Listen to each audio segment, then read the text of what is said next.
Fry చేస్తున్నాను. Hi friends, ఇది మటన్ని ఉప్పు పసుపు వేసుకొని కుక్కర్లో 4 విజిల్ పెట్టుకున్నాను. వీటిని పొడి చేసి పెట్టుకున్నాము.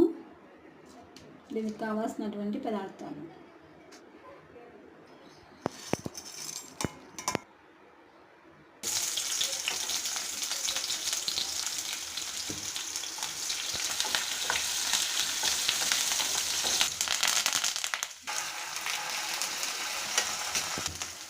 ఇప్పుడు అల్లం వెల్లుల్లి పేస్ట్ బాగా వేగిన తర్వాత కుక్కర్లో ఉడికించుకున్నటువంటి ముక్కలు ఈ నీళ్ళు కలిపి వేసేసుకుంటున్నాను.